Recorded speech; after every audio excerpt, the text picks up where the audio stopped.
Good morning, everyone. It's great to be here. I've got to admit, it feels like a home gig. I've done that many talks at the Deep. We stage our own T2 talks here, and I've done some other ones recently as well. So this morning, I've got about 25 minutes max, and I was wondering how I was going to spend that time wisely with you, and if I could leave you with anything in Bizweek to go way back into your businesses and think about. Now, when we sat down a few months ago, we talked about the title of this particular event. And I feel really passionate about people, about unlocking the potential in people, starting with ourselves, but also our ability to unlock the potential in others as well. And everything we do at Trans2, every program we deliver and every client we work with, we heavily focus on this area. But what I was explaining to Claire and Pat when we sat down over coffee was that there's actually a hidden truth to unlocking potential. And I'm going to talk about that this morning. But before that, I've got a couple of questions, and I'd just like you to raise your hand to these two questions. First question, raise your hand if you've got children in the audience. Pretty much most of us.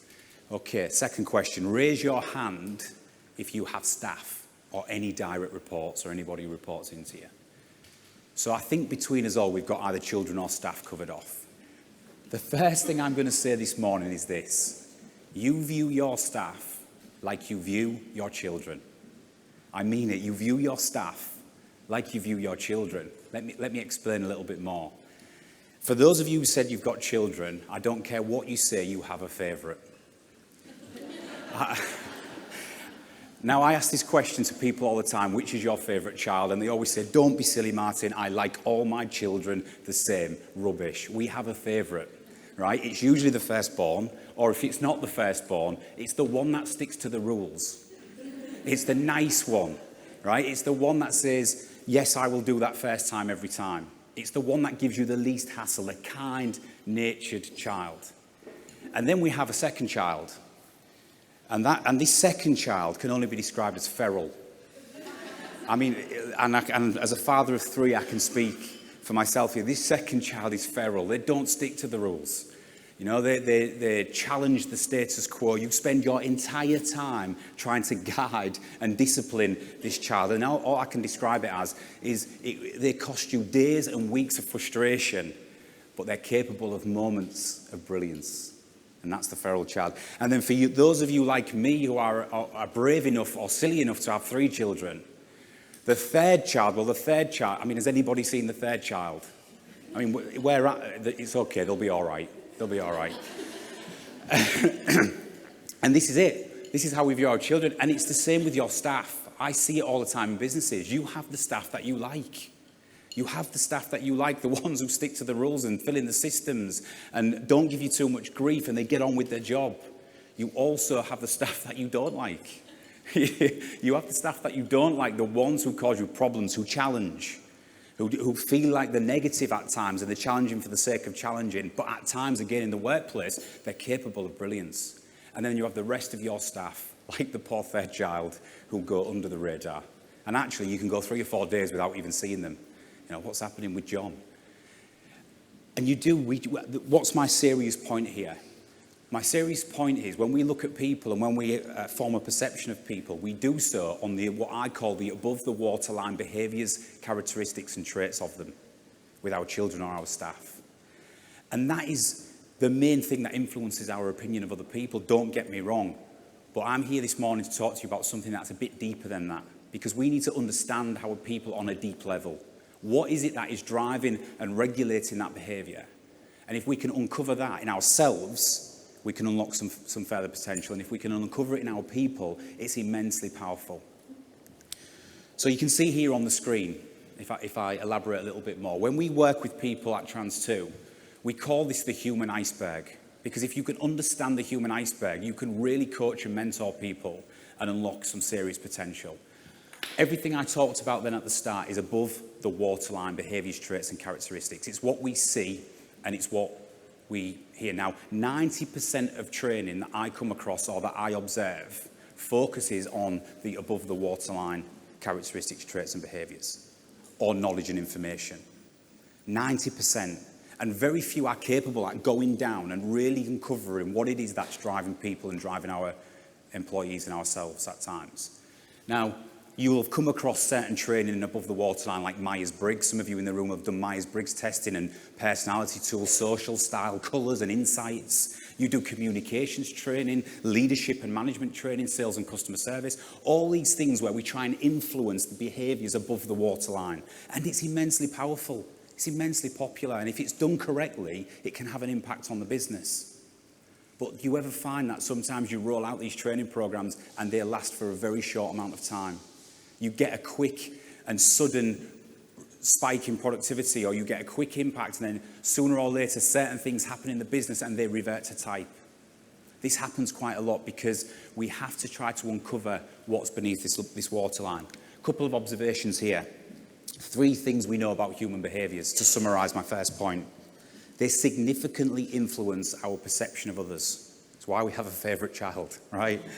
They can be productive or counterproductive behaviours. And they can flex, change and evolve over time. So this is why learning and development and training exists, because we're constantly trying to evolve our actions, characteristics and behaviours. But we need to go to the second level of the iceberg, the human iceberg. Now, I call these core motivators. We use a testing tool called Print. I know some of the people in the room are familiar with Print and are accredited in Print and familiar with it. It's from the Paul Hertz Group in the US. And Print is slightly different in the way that it tries to uncover what it is inside us that's manifested over the years in the form of our motivators that is driving that positive and negative behaviour. It's a really, really unique tool. I call them core motivators. Now, the interesting thing in psychology around this is between the ages of 1 to 21, 1 to 16 is the official scientific output. Between 1 to 21, we form these unconscious motivators in us through 3 major environments. The first environment is our parental exposure growing up. The second is our educational exposure. And the final one is our social exposure.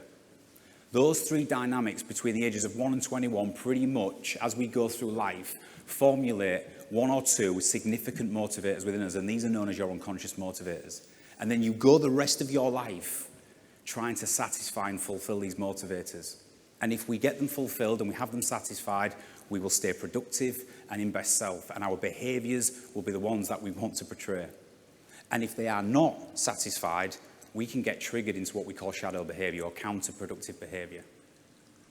So uncovering unconscious motivators is a really, really important thing because they are the things that regulate our behaviours every single day. It's not an easy thing to do, and what we do as part of a bigger programme on the Human Iceberg is we make sure that one of the first things we deliver to our people is getting to understand them, their unconscious motivators. These are the 9 human motivators that come out of the Print testing. Now, like other psychometric tests where Myers-Briggs, there's 16 variations of profiling, insights, there are 4 different colours and social styles. This gets pretty deep and significant and scientific. There are 9 motivators. You take a test and it's looking for you to answer in your unconscious state. It will then measure on a percentage scale your match against these 9 core human motivators, and you will come out with 1 or 2 winners. And the 1 or 2 winners will be significant enough to regulate your behaviour. And that's what we need to uncover and understand. What is it that's motivating us? I won't read them out one by one with the time I've got this morning. But what I will say is I'll share mine with you. My unconscious motivators are an 8 and a 3. To be strong and self-reliant and to succeed and achieve. So if I'm not strong and self-reliant and I'm not independent and people try to curtail my independence or micromanage me, I start to get triggered into counterproductive behaviour. If I am failing in what I'm doing and not perceived to being successful, I get triggered into counterproductive behaviour. If my suggestions in the workplace are questioned, I get triggered into counterproductive behaviour. Don't worry, I'm managing it. I'm learning to listen. But because I'm aware of this and because I understand what it means to me, the awareness alone makes me react totally different in different situations, and in turn that unlocks my potential. It makes me deal with something in an entirely different way. I can then work on coping mechanisms to guard against anything that may or may not trigger me intentionally or unintentionally. You need to go away from today and consider trying to unlock your unconscious motivators. What are they in you, and what is it that was instilled and manifested in you from the ages of 1 to 21 that are regulating your behaviours day in, day out? You need to be aware of those, and it's really, really important.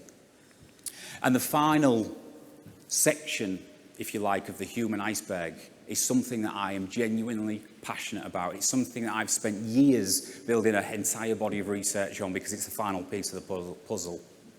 If the top of the iceberg is how we behave and how we externalize ourselves, and therefore the middle section is why the hell we do that in the first place, what are our motivators driving that, then the bottom of the iceberg is where does that come from? In those ages between 1 to 21, what events and what things happened that allowed me to manifest those motivators in me? What was it that created that? And again, this is the only part of the iceberg you cannot do in a group discussion. When we work with teams and programs, and Carolyn's going to talk a little bit around Siemens and what we've done there and works with them at Siemens, when we work with people, we can deliver the top of the iceberg in group format in training sessions. You can deliver the middle in group format. Sense of purpose is incredibly pertinent and personable to an individual. It can't be done in a group environment. It's got to be done one-to-one because it's where it comes from. We talk about parenting, we talk about childhood, we talk about friends, we talk about school years, we talk about first job, we talk about the things that happen, the significant events that happened that just may have triggered those unconscious motivators to manifest. And believe me, when you do this, you connect the dots. The greatest sort of light bulb moment that I see in individuals is when they connect the dots between their sense of purpose and why those motivators have manifested. And therefore they have end-to-end self-awareness. And when we do this, it's an incredibly powerful thing. Now, I haven't got time this morning to go into too much detail, but what I am going to do is share something with you, what our research has provided. Now, when I do these one-to-one sessions with CEOs, executive directors, it might be mid-management, salespeople, individuals, whatever it may be, I go down a line of questioning for about 45 minutes, and I can usually get them to a point where they can connect the dots to their sense of purpose. And almost always it falls into one of these 4 categories. We can trace it back to one of these 4 categories, and I want you to think about yourself when I talk through these quickly to see if you can connect the dots a little bit. It might take more time. The first kind of sense of purpose we come across is people who want to prove something. Really powerful, driven by desire. Desire and fear are the 2 strongest emotions in the human brain. Fear is twice as strong as desire, which is why our anxieties and our fears are far more crippling than our desires will ever be, motivating at times. But people who want to prove a point, prove somebody wrong, prove somebody right, or just prove a point, have an immensely strong sense of purpose. Stories of going back to the school teacher who wrote you off 15, 20 years ago and said, you'll never amount to anything. Stories of parents doing the same thing. Stories of people proving somebody right. Your parents might have invested their life savings in putting you through university, and you have to prove that decision right, that faith right. When the human being wants to prove a point, it's an immensely powerful thing. The second category of sense of purpose that we come across in people is when they just are absolutely in the provide box. They've either not been provided for in their early childhood and they want to do that for their children, or they have and they want to replicate it. There's no other motive or no other sense of purpose that's at play here, barring I've got to provide for myself and those around me. It's a strong sense of purpose, and it's driven by a need. The third category is achieve. Now, this is an interesting one. These people talk about leaving a legacy. These people talk about having something tangible to show for their efforts, which is why we go through university for 3 years, spending 40, 50,000 pounds to say we've got that piece of paper at the end of it. I did that. Nobody can take that away from me. You know, people who want to win trophies, honours. I tell you where this is really, really resonant with people who want to climb the career path.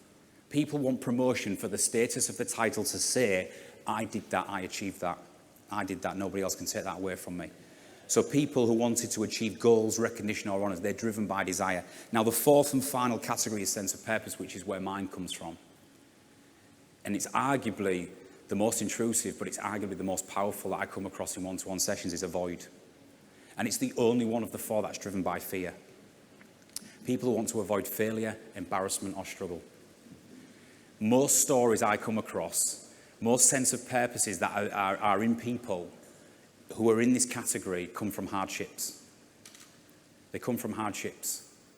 Stories of people growing up with nothing, parents separating, struggle, experiencing early death, whatever it might be. But these people have channeled this And it drives them on every single day to avoid fear, embarrassment, or struggle for them and those around them. It's an incredibly powerful sense of purpose. And I've only touched on the 4 categories there, but you can tell how intrusive this gets at times. So it has to be done cautiously and carefully. But when you can do this and unlock someone's human iceberg, when they get why they behave, productive on the good days and counterproductive on the bad days, what is driving and regulating that in terms of motivators, and where the hell that comes from, you have maximum self-awareness. And when you are having a wobble, or when times are tough, you don't have to think about correcting your behaviours. You just acknowledge your motivators, but it's your sense of purpose that is far more likely to realign you on any given day and get you back on the ship. Sense of purpose is an incredibly powerful thing, and it's something that we really, really focus on when we're working with individuals. So, let me try and summarise what I'm talking about here. The key to unlocking your potential. Number 1, you've got to understand the human iceberg. Some of the biggest mistakes I see in learning development and in trying to unlock the potential in yourself and in others is when we just go straight for behaviours and characteristics and try and improve them without any thought process into the below the stuff. And that is why you get quick wins, but then you quickly revert to type. Because the minute your unconscious motivators are compromised or your sense of purpose is being challenged, you are likely to trigger into counterproductive behaviour. 2, explore beneath the waterline. I would implore you to do this yourself from a personal perspective, and then deliver that to the teams and the people around you as well. And 3, you've got to connect the dots. And I believe, without it sounding like a pitch, I believe we do this very well at Trans2. It is a very unique ability to be able to connect the dots between the bottom and the top and make somebody understand that and use it and leverage it to be in a really positive manner. And I put there at the bottom, you will always be more regulated, motivated and driven by your why and your where than anybody else's, than any company's vision, any company's strategy or goals. You will always be more motivated and self-fulfilled by your own why and your own where than anybody else's. And I guess the final point, a story to finish. I worked recently with an organisation, and the CEO said to me, he said, "Martin, I need your help. We've got an employee who's negative. We've got an employee who's disruptive. This employee questions everything. They're not communicating with other departments very well. And I really think I'm going to have to make a tough decision. Will you come and do the human iceberg and see if you can find out anything I'm missing?" He said, "But Martin, let me tell you this person's a director as well." He said, "So it's a really, really tricky situation."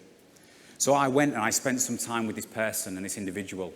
We had a series of one-to-one sessions, and he was absolutely right. This person was negative. This person had a static or a fixed mindset. They seemed incredibly closed. They were almost pushing back on any change in the business. And I thought, yeah, I can see his point here. And then we went down to the second 2 levels of the iceberg, and what we uncovered was something entirely different. When we uncovered his motivators were actually being triggered by certain things in the business that the CEO wasn't aware of. This person thrived on authority. He didn't like being dictated to. If you gave him empowerment, he would absolutely take it and run with all the positivity in the world. But if you put an ultimatum on him, he would come out fighting. So the first thing was ownership and accountability. The second thing that came out from his motivators was that he liked routine. He liked things to be done the way they should be done. And if anything came in from the side and meant change or disruption, he instantly closed up. Instantly closed up. Especially if it was put onto him in a meeting for the first time as a director. So we made 2 changes. I fed this back and we made 2 simple changes. Before any change happens in the business, he's brought into a separate meeting 48 hours before, and we give him the heads up on what's about to happen. He's then got a chance to close up, because your motivators are your motivators. But he's got 2 days to digest it, come back with any concerns and get his head around. So when we're live in the meeting, he is not going to disrupt it any longer. The second thing we did is gave him ownership over change programs. He runs them. He's accountable for them. This instantly gave him the sense of purpose to be able to run with it. It aligned with his motivators, and guess what it did? It fueled better communication with the other departments. 18 months on, that director is in an entirely different space. The CEO said, "Martin, I was wrong." And by looking under the covers and just digging a little bit deeper into behaviours and why they're happening, you can come out with an entirely different outcome. He unlocked his potential. through a bit of understanding. And he said to me on session 4, Martin, I feel for the first time in the last 10 years that somebody gets me. I feel like somebody gets me. That could have ended up like any other situation where he was exited and the business would have suffered as a result. It's a really, really powerful thing. I put there, the eyes are useless if the mind is blind. It's a great quote that I love. We observe behaviours, we hear things, and we form perceptions. And if we are not looking deeper than that and understanding what's regulating that and why that's happening, we can miss out on opportunities and we are not unlocking our full potential.